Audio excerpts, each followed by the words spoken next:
आवाज आती है ना, गूंजती है। सर हम फेमस हो जाएंगे। नहीं होना फेमस। हाँ,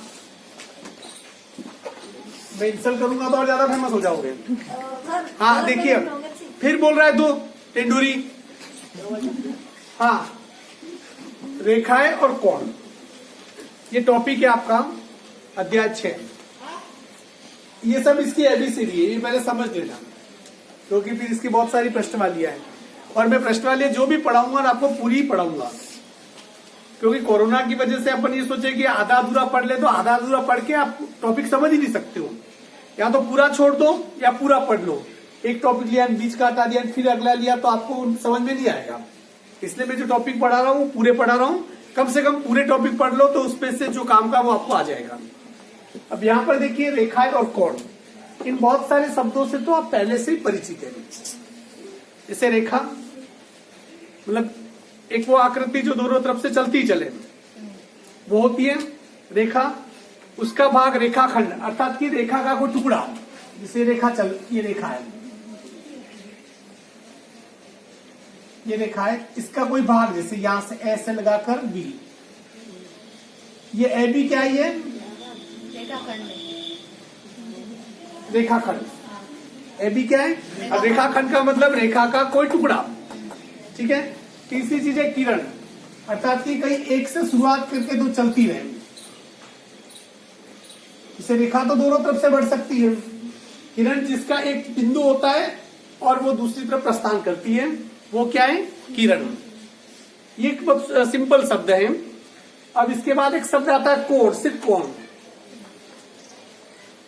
जब दो किरण इस प्रकार से मिलती है, उसके बीच में जो स्थान होता है, इसको क्या कहते हैं हम? कोण कहते हैं। आप सबके पास डी होता है, डिग्री, जिससे मापते हैं आप, चांदा कहते हैं जिसे। 0 डिग्री, 10, 20, 30, 40, 50, 60, 70, 180 को ले सके से 360 तक होता है। अब इन कोणों के बारे में भी आप पहले से जानते हैं। मैं इसकी सिंपल से चित्र और इसकी परिभाषा बता दूं, ताकि जब भी किसी सवाल में जैसे न्यून कोण शब्द आएगा तो आपको पता होना चाहिए न्यून कोण का मतलब क्या है। और चूंकि पिछले 9 महीने में सब कुछ यदि आपको याद भी होगा तो आप क्या हो गए, भूल गए। सबसे पहले न्यून कोण, इसकी परिभाषा 90 डिग्री से कम, अर्थात कि जो भी कोण 90 डिग्री से कम है, मैं शॉर्ट में लिख रहा हूं, जो भी कोण 90 डिग्री से कम है, मतलब 0 से लगा के 89 तक, जैसे 90 डिग्री आ गया वो न्यून कोण नहीं था, वो कुछ और हो जाएगा।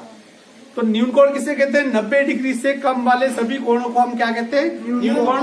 जैसे 0 डिग्री भी न्यून कोण है, 61 भी न्यून कोण है, 89 भी न्यून कोण है, बट 90 है जो न्यून कोण नहीं है। जो कोण 90 डिग्री का होता है, न तो उससे एक कम न उससे एक ज्यादा, तो 89 हो गया तो भी वो न्यून कोण बन जाएगा। 91 हो गया तो भी वो समकोण नहीं रहेगा, वो कोई दूसरा कोण होगा। अर्थात कि फिक्स 90 डिग्री के कोण को क्या कहते हैं? न्यून कोण, सॉरी समकोण। न्यून कोण इस टाइप से होते हैं, समकोण इस टाइप से होते हैं, ठीक है। अब उसके बाद अधिक कोण, इसे समझिएगा। अधिक कोण का मतलब होता है 90 डिग्री से ज्यादा, 90 डिग्री से ज्यादा और 180 से कम। इसे समझिए, 90 डिग्री से ज्यादा और 180 डिग्री से कम। इस चीज को समझिए। मैं थोड़ा उनसे बात कर लेता हूँ, थोड़ी देर रिकॉर्डिंग मत कर लेता हूँ मैं। ये थोड़ा मेरा साइड बैठो, थोड़ी जगह दो।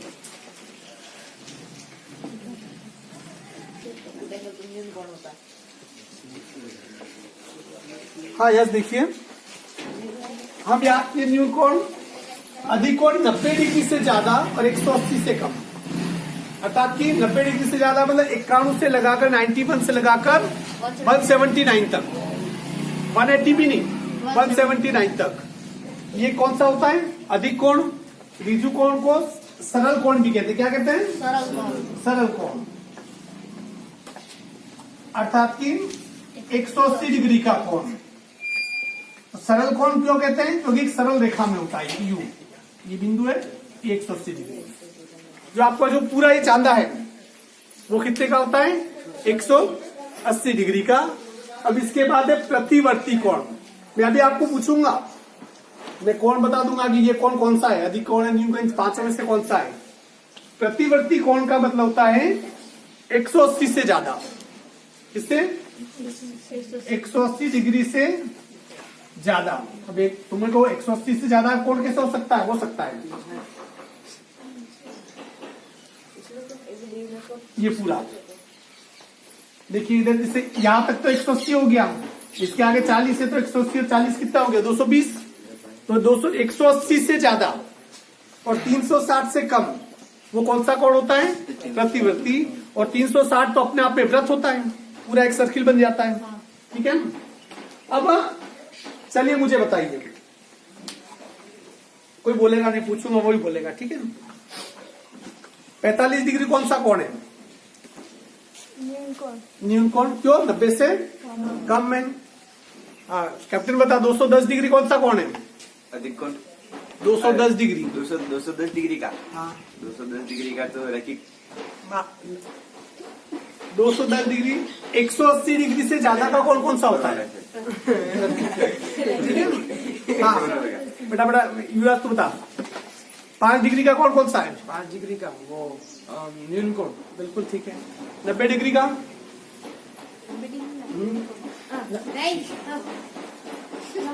90 डिग्री का समकोण ही होगा ना।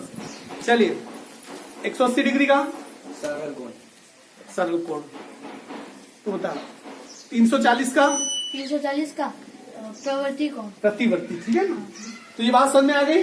पहली बात ये ध्यान रखनी। अब है रेखिक युग्म कोण, इसे समझिए। रेखिक युग्म कोण।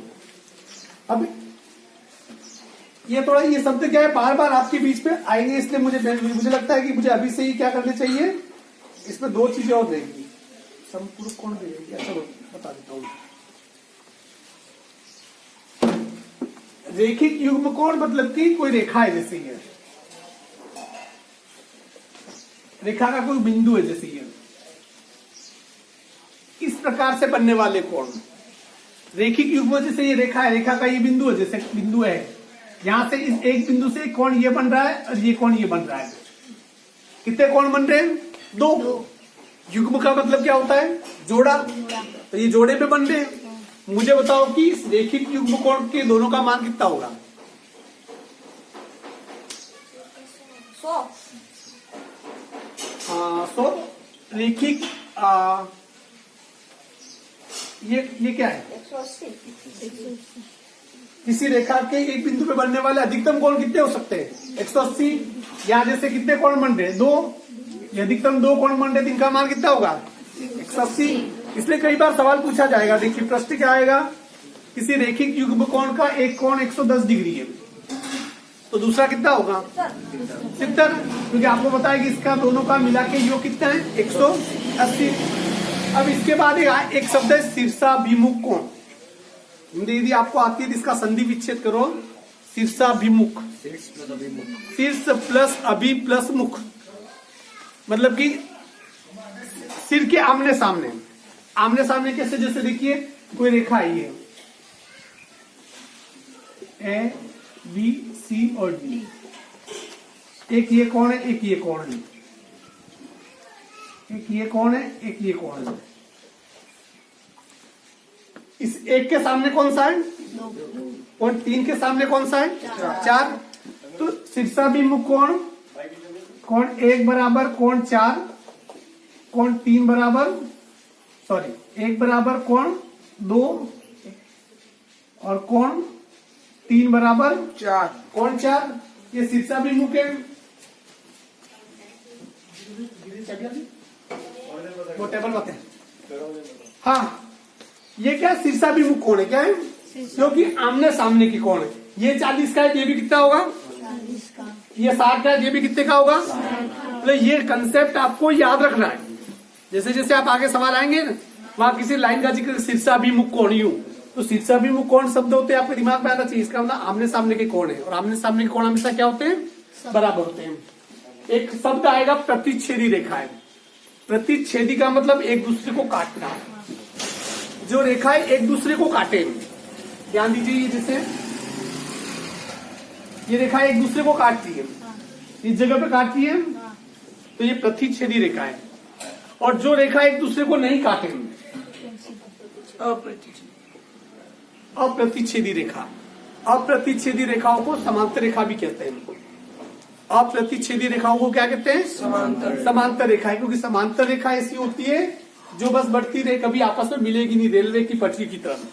रेलवे की पटरियां जैसे नहीं मिलती है वैसे नहीं मिलती है, तो ये समांतर रेखा है। तो जो एक दूसरे को काट ले वो प्रतिच्छेदी रेखा है, बाकी क्या है? समांतर रेखा। तो बेसिक कंसेप्ट समझ में आ गया ये क्या चीज किसे कहते हैं? अब अपन स्टार्ट करते हैं। सर क्या ये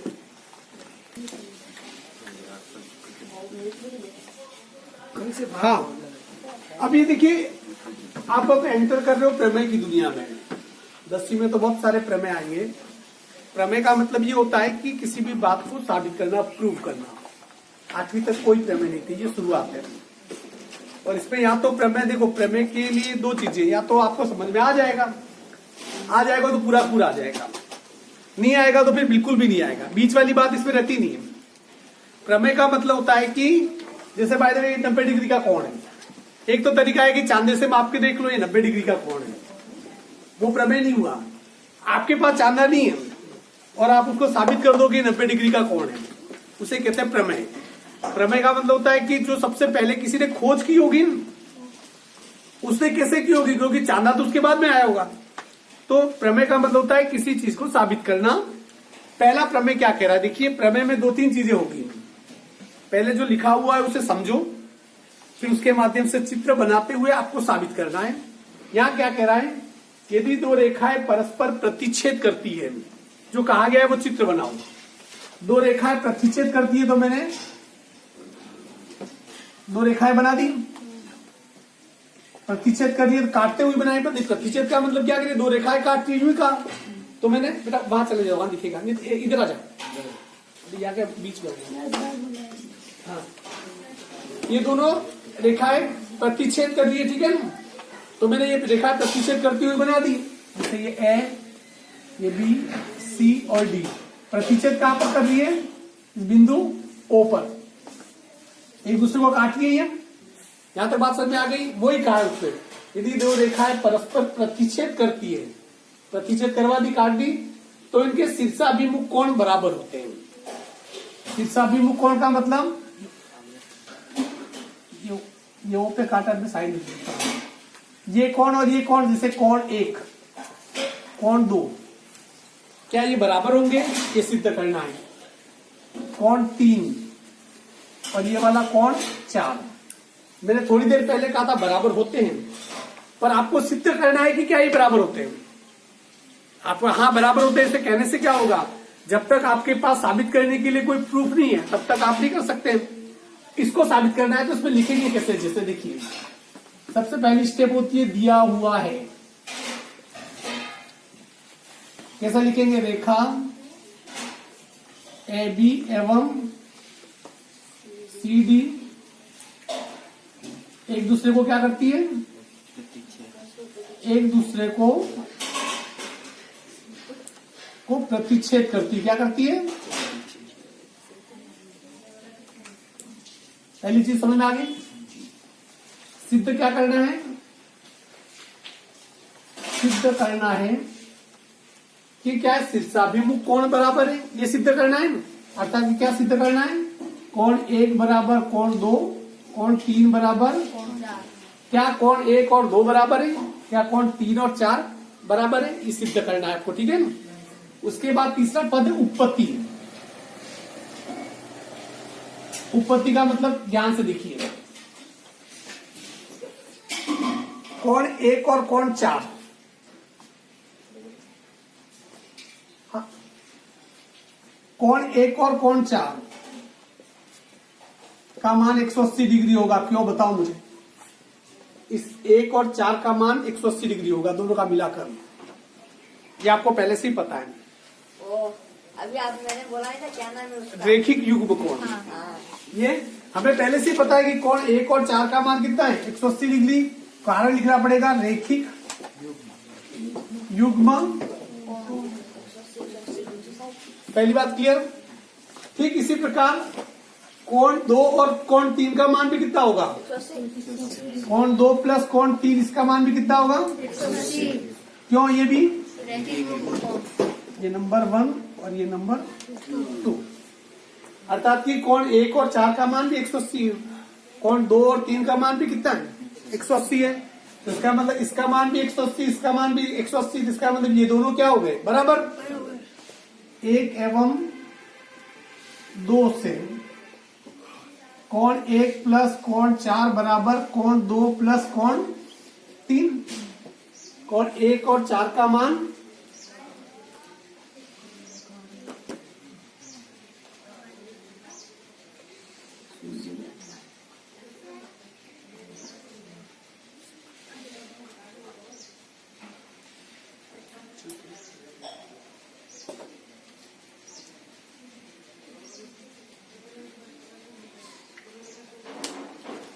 गलती की गई, इसको रोक देता हूं। हाँ, इसमें एक छोटी सी गलती कर दी देखो मैंने, हालांकि वो गलती नहीं कही जा सकती है। यहां पर देखिए मैंने लिखा सबसे पहले कोण 1 और 4 का मान 180 है। अब इसी प्रकार यहां जिससे कि कोण इस 4 और 2 को भी क्या, इसका मान कोण 2 और कोण 4 ये भी कितने डिग्री का है? 180। क्यों? एक रेखा पे बनने वाले कोण है, रेखिक युग्म कोण है। पहले मैंने इन दोनों को और इन दोनों को ले लिया था, नहीं, कोण 1 और 4 लिया, फिर एक कॉमन, जैसे कोण 4 और कोण 2 भी क्या है? रेखिक युग्म कोण है, इसका मान भी 180 है। तो इसका लिखा जा सकता है कोण 1 कोण 4 बराबर कोण 2 प्लस कोण 4। ठीक है। अब इधर और इधर तराजू के दो पलटों में निश्चित बार हटा लिया जाए तो तराजू किधर भी झुकेगा? नहीं झुकेगा। तो दोनों पक्षों में मैंने क्या कर रहा हूं? 4 हटा रहा हूं। दोनों पक्षों में कोण 4 हटाने पर, या वैसे भी ये और ये कट जाएंगे तो क्या बचा? कोण 1 बराबर कोण 2, अर्थात कि इधर से 4 निकाल दिए, इधर से 4 निकाल दिए, यहाँ क्या बचा? कोण 1 और यहाँ क्या बचा? कोण 2। तो इससे पहली चीज साबित हो गई कि कोण 1 और 2 यही साबित करना था। कोण 1 और 2 क्या है? हमेशा क्या होंगे? बराबर होंगे। इसी प्रकार दूसरे को सिद्ध करने की जरूरत नहीं है। कोण 3 बराबर कोण 4 ये भी क्या होंगे? इसी प्रकार बराबर होंगे। इति सिद्धम, जैसे इंग्लिश में कोई लिखना चाहे तो हेंस प्रूव, अर्थात इति सिद्धम का मतलब होता है यही सिद्ध करना था। क्लियर? बात समझ में आ गई? एक बार इसे देख लो आप लोग, मैं वापस समझा देता हूं।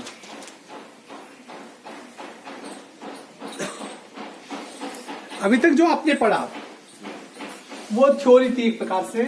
सवाल कैसे आते वो देखिए। सवाल ये चित्र, जैसे किताब में चित्र दे रखा है, अब ऐसे चित्रों को देखिए घबराना नहीं, क्योंकि 8वीं तक तो आपके नॉर्मली चलता है। देखो 8वीं और 9वीं में फर्क क्या होता है बता दूं मैं आपको। 8वीं तक का आपका सेक्शन अपर प्राइमरी सेक्शन कहलाता है, उच्च प्राथमिक। पर जैसे आप 9वीं में आ जाते हो आप सेकेंडरी सेक्शन में आ जाते हो, इसलिए 8वीं तक के कोर्स और उसके बाद सेकेंडरी के कोर्स उसमें बहुत बड़ा अंतर आता है, इस बात का ख्याल रखना है। इसलिए 9वीं तो कठिन ही होगी, 10वीं उसकी अपेक्षा थोड़ी सरल होगी, ताकि कठिन आप कक्षा पार कर जाओ और 10वीं में आ जाओ। यहाँ पर देखिए चित्र दे रखा है, ये रेखा इस प्रकार से बन्नाट एक दूसरे को काट रही है, ठीक है ना। और यहाँ पर जो जो सूचना दे रखी है वो देख लो, उस सूचनाओं पे गौर कीजिए। AOC, AOC मतलब ये कौन? AOC। दूसरा कौन है? POE, BOE मतलब ये कौन, ये कौन और ये कौन जो दिख रहा है, उन दोनों का मान कितना है? 70 डिग्री। BOD अर्थात कि BOD है ना, BOD ये कितने डिग्री का है? 40 डिग्री का है। तो आपको दो कोण ज्ञात करने हैं। BOE देखो ध्यान से, BOE पहला तो ये कोण जो राइट लगा है वो COE, दूसरा C का देखिए COE, दूसरा ये कोण ज्ञात करना है। देखिए इसमें कौन कौन से दे रखे हैं? COE ज्ञात करना, देखना COE क्या इधर में किताब CO, ठीक है चलो। हाँ जो दे रखा है देखो AOC, AOC, एक कोण ये दे रखा है, कोण BOE, इसका योगदान कितना है 70 डिग्री। तो मुझे बताओ कि COE का कितना होगा। 180। ये पागल है तो ध्यान से। हमें पता है कि इस बिंदु पे बनने वाले सभी कोणों का मान कितना होता है। इस बिंदु पे बनने वाले रेखी क्यूब कोणों का मान 180 होता है। ये और ये दोनों 70 है, तो 180 में 70 घटा दो, तो इसका मान कितना जाएगा। और आपको ये वही कर सकता है जिसको ये पता होगा कि ये मान इसका जो रेखी क्यूब कोण 180 होता है। तो यहाँ पर देखिए, पहले सबको आपको कोण COE बराबर 180 डिग्री माइनस कोण AOC प्लस कोण BOE, अर्थात कि इसका मान कैसे निकाल सकते हैं, 180 में से इन दोनों को निकाल दो। तो 180 डिग्री माइनस इन दोनों का मान कितना दे रखा है 70 डिग्री, तो इसका मान कितना आ जाएगा 110 डिग्री। तो इसका मान कितना आ गया 110 डिग्री। अब दूसरा किसका पूछ रहा है, BOE। हाँ, अब पूछ रहा है BOE। क्या पूछ रहा है BOE। अब बताओ आप BOE कितना होगा, 40 डिग्री, क्यों होगा। क्योंकि B और D जितना है उतना ही ऊपर। नहीं, ये और ये बराबर है, आमने सामने है ही नहीं है। ये अक्कल लगाओ।